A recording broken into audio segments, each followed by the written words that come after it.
یہ کہنا کہ کون بڑا مجرم تھا یہ تو بڑا مشکل سوال ہے۔ میں تو یہ سمجھتا ہوں کہ کسی فرد کی نشاندہی کرنا یہ ثانوی حیثیت رکھتی ہے۔ بنیادی بات یہ ہے کہ پاکستان کا پہلے دن سے جو ریاست کا ایک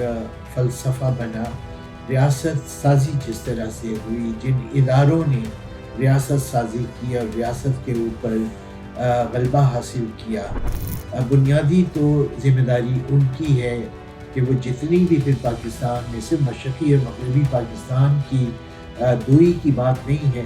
بلکہ ہماری معیشت کے اندر جو سماجی نابرابری کے عناصر تھے، یا جسے ہم علاقائی نابرابری کے عناصر کہیں، یا ہمارا ایک ایلیٹس نظام تعلیم بنا، یا ہماری مغرب نواز خارجہ پالیسی بنی، یہ سب اس ریاست کا فلسفہ تھا اور اس کا گویا اس کی پالیسیوں کا حاصل تھا۔ 1970-71 کے تھیٹر میں آن کے اگر آپ دیکھنا چاہیں کہ کس کی ذمہ داری تھی، تو میں یہ سمجھتا ہوں کہ بنیادی طور سے ذمہ داری اس کی تھی جو حکومت میں تھا، یعنی جنرل یحییٰ خان اور ان کے رفقا جو اس وقت ریاست کے سمجھے کہ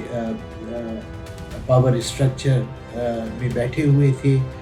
جن سے پاور اسٹرکچر مرتب ہوا تھا، بنیادی ذمہ داری انہی کی تھی۔ پھر دو پولیٹیکل ایکٹرز ہیں، ان دونوں پولیٹیکل ایکٹرز میں سے میں سمجھتا ہوں کہ اگر بھٹو صاحب چاہتے کہ یہ علیحدگی نہ ہو، اور اس کے لیے انہیں یحییٰ خان کی ناپسندیدگی اور مجیب الرحمن کی ناپسندیدگی دونوں کا سامنا کرنا پڑتا، تب بھی میں سمجھتا ہوں کہ وہ کامیاب ہو سکتے تھے، صرف اگر وہ اس بات پہ جم جاتے کہ نہیں، پاکستان کو ہمیں ہر حال میں بچانا ہے۔